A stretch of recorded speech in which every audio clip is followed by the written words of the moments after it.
มันดูถูกกันเกินไปบ่มีคนแซด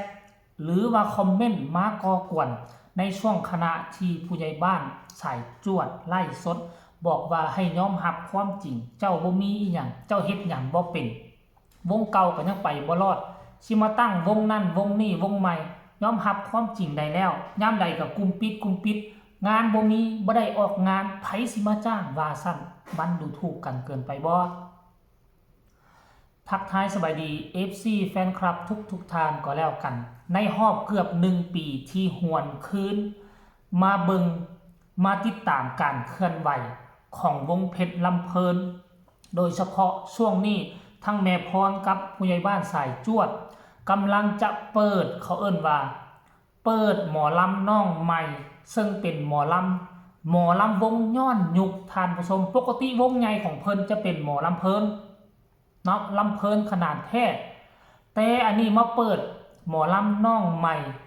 แหวกแนวซึ่งบ่มีผู้ใดคิดได้แบบนี้และช่วงนี้เพิ่นกระดึงเอาเนาะนักห้องชาวลาว2 คนมาเป็นโตขับเคลื่อนซึ่งจะเปิดเป็นทางการก็คือวันที่10นี้ช่วงนี้กับช่วงที่คุ้นเคี่ยวฝึกฝนรอหลอมฝึกซ้อมต่างๆนาเนาะแล้วเพิ่นก็ออกมาเคลื่อนไหวถึงหมอลำน้องใหม่เพชรสะอ่อนหมอลำคอมโบนี่ตลอดเกือบทุกคืนนะเนาะแต่ว่าคนส่วนใหญ่แล้วจะยินดีปรีดาวงกับวงของเขาเงินกับเงินของเขาสมองแนวคิดกับของเขาทุกคนบ่คัดข้องมีแต่สนับสนุนบอกว่าสู้ๆแต่ว่ามันก็มีบางคนบางท่าน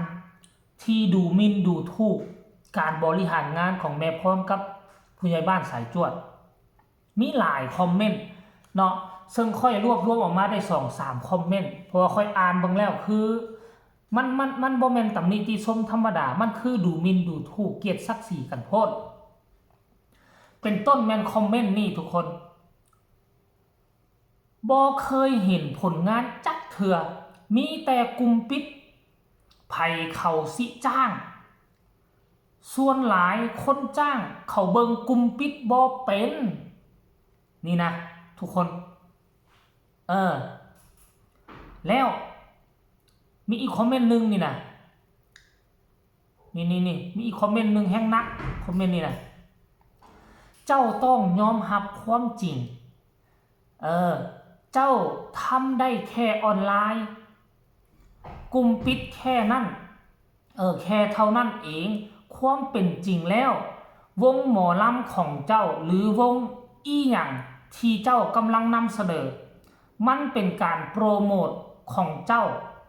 ลักความเป็นจริงเจ้าบ่ออกงานเลยนั่นเจ้าโปรโมทจักเจ้าจี้เอาอย่างแท้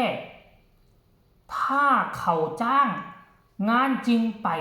แล้วลูกวงหมอลำนักดนตรีไฟแสงสีจักอยู่ใส่น่านเรียกใส่งานว่าซั่นเด้สู้ๆและยอมรับความจริงได้แล้วยอมรับความจริงอีหยังวงกับวงเขาวงดนตรีเนาะวงหมอลำมันเป็นอาชีพของเขาจะให้เขายอมรับอีหยังเดือนหนึ่งมี10 งานแต่เขาพออยู่ได้เขาก็อยู่ไปบ่มีวงไหนที่จะเริ่มต้นแล้วมันจะบ่ยุ่งเหยิงบ่มีคนใดบ่มีวีซ่าอาชีพใดที่เริ่มต้นแล้วมันจะประสบผลสำเร็จมันจะมีเงินคำไหลมาเทมามันบ่มีไผดอกแม้แต่ทุกสาขาวีซ่าอาชีพการเริ่มต้นมันต้องล้มลุกคลุกคลานได้แดเสียแดอดมือกินมือบางเดือนหลายบางเดือนน้อยคิวงานมันก็สิผสมปนเปกันคันถ้าผู้ใดถอยผู้นั้นก็บ่ถึงเส้นชัยแต่ผู้ใหญ่บ้านสายจวดแม่พรพิรดีบ่ถอยวงเพชรลำเพลินสร้างมาก็น่าจะอยู่ปีที่5แล้วก็มีหมอลำคอมโบแต่ว่าก่อนหน้านั้นคือหมอลำเสียงสะอ่อนเนาะเสียงสะอ่อนแต่น่าจะมาเปลี่ยนเป็นเพชรสะอ่อนหมอลำคอมโบนี่แหละที่น่าจะเป็นอันเดียวกันท่านผู้ชมเนาะบอกให้เรายอมรับความจริงนู่นนี่นั่นจะยอมรับความจริงอีหยังทุกวิชาอาชีพมันต้องมีการต่อสู้ ถ้าเจ้าบ่ต่อสู้เจ้าก็ไปบ่รอดแล้วทุกมือนี่นะมันยุค4มันยุค 5G สิเข้า 6G มันต้องเฮ็ดแข่งขันกันทางออนไลน์ถ้าบ่ให้เราเฮ็ดทางออนไลน์จะให้เฮ็ดแนวใดอย่าลืมว่าคนที่เฮ็ดออนไลน์ประสบผลสำเร็จมาแล้วมีหลายวงขอชื่อกันแล้วกันเลยยกตัวอย่างเป็นแบบอย่างที่ดีคือผู้ใหญ่บ้านฟินแลนด์ตอนเราออกจากวงของภรรยาเรามาน่ะเราก็อยู่ได้ด้วยความออนไลน์นี่แหละมีเงินมีคำจนมาสร้างตั้งวงขึ้นมากับออนไลน์นี่แหละแล้วแยกออกมาบ่มีนั่งห้านบ่มีอย่างเราก็เฮ็ดออนไลน์กลุ่มปิดมาไล่เข้ามาลักล้านแต่ละคืนอันนี้ก็เพราะออนไลน์ยุคนี้ขั้นเบาออนไลน์ก็แสดงว่าวงหมอลำนั่นตกยุคคือค่อยก็บ่อยากถึงดอกเพราะว่ามันค่อยก็บ่ได้ติดตามวงเพชรลำเพลินมานี่เป็นเวลาเกือบปีแต่ค่อยมาเห็นคอมเมนต์แบบนี้ค่อยรู้สึกว่ามันก็บ่สมมาพาควันเขาจะเฮ็ดได้ดีซ้ำใดเขาจะเฮ็ดขี้ร้ายซ้ำใดเฮาก็บ่ควรไปเว้าให้เขาเพราะหยังเพราะเฮาบ่แม่นหุ้นส่วนขั้นกรณีว่าเจ้าเป็นหุ้นส่วนหรือว่าค่อยเป็นหุ้นส่วนแล้วบริหารงานมาปี2ปีมันบ่คืบหน้าไปใส่ควรจะออกมาเว้าควรจะเรียกมาประชุมแล้วก็เว้าตำหนิติเตือนไปยังเพิ่นแต่เฮาเงินบาทนึงก็บ่ได้ออกนำเพิ่นแล้วจะไปยุ่งยากนำเพิ่นเฮ็ดหยังเงินบาทนึงบ่ได้ออกหุ้นส่วนก็บ่แม่นดันไปเสือกเว้าให้เขาดันไปเสือกตำหนิติชมเขาแบบนั้นแล้วผู้ที่เว้าหั่นจะมีเล็กเวทีอันนึงละบ่เส้นนึงละบ่จะมีเครื่องดนตรีจัก2สิ้นบ่จะมีนักดนตรีจักคนอยู่ในอนาคาจะบ่มีในเมื่อบ่มีแล้วเจ้าก็อย่าสู้ไปเสือกเพิ่นหลายอย่าสู้ไปเสือกเขาว่าเห็นคนล้มแล้วอย่าสู้ข้ามมื้อนี้เขาอาจจะตกทุกข์ได้ยากละหกละเหินงานมีแน่บ่มีแน่อีก10ปีข้างหน้าเขาอาจจะเป็นหนึ่งในวงที่ดังที่สุดในประเทศไทยก็ได้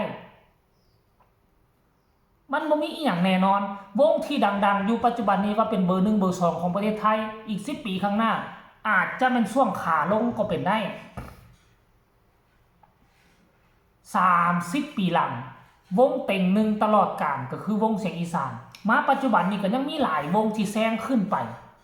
เนี่ยอีหยังมันก็เป็นไปได้ขอเพียงแต่ว่าอย่าให้ทั้งแม่พรกับผู้ใหญ่บ้านใส่จวดอย่าสู้ท้ออย่าสู้ถอยมุ่งมั่นตั้งใจเฮ็ดต่อไปอนาคตบ่แน่เจ้าจะตกเป็นเบอร์ต้นๆของเมืองไทย 100% ค่อยเชื่อว่านั้นนะเอาสำหรับคลิปนี้มักไผมักมันไผบ่พอใจก็จะสู้ไปเบิ่งอันนี้บ่พอใจแล้วยังเข้าไปเบิ่งแล้วก็ไปเว้าให้เขาแนวนั้นแนวนี้ให้กำลังใจกันดีกว่าเห็นคนล้มแล้วอย่าสู้ข้ามใครมีคำตำหนิติชมคำคิดคำเห็นส่งข่าวมาได้ทางใต้คอมเมนต์พอกันใหม่ในคลิปหน้าสบายดี